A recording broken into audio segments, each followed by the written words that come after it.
Let's face it, a medical emergency can be a frightening experience. But the best way to overcome that fear is by being prepared. During this video, Sandy Flores, a registered nurse and a leader in senior living, will help you understand how to identify a medical emergency and how to respond appropriately, particularly knowing when and how to call 911. Residents living in our communities enjoy a fabulous lifestyle.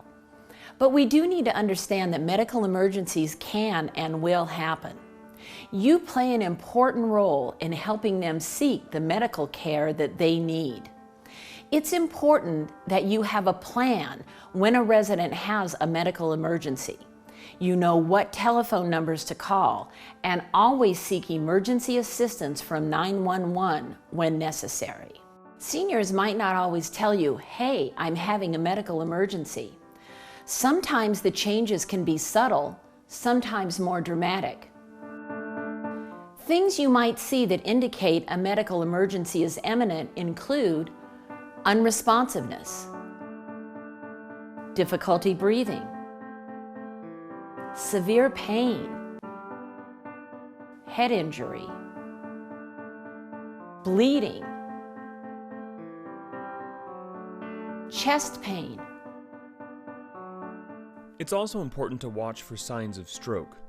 The most common signs include facial drooping, weakness on one side of the body, and sudden difficulty with speech. But keep in mind, you're not expected to be a medical professional. Any sudden change in a resident that concerns you, you should seek medical attention. When experiencing a medical emergency, the most important thing you can do is to call 911 right away.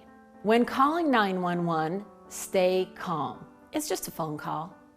Make sure you have the complete address ready, including the building number.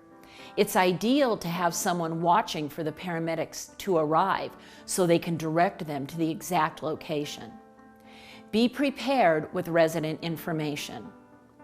Stay on the line until you are told to hang up. If any special instructions are given to you, carry them out as you are able to safely do so. Sometimes residents or family members may tell you, "Oh, don't call 911, I'll be just fine. Just leave me alone, I'll be okay." We want to make sure that we do indeed summon emergency medical services. Call 911. Let them come out. Let them evaluate. If indeed the resident is not in imminent danger, then they will leave the resident in the community. However, it's your job to bring them on site so that emergency care can be provided as necessary.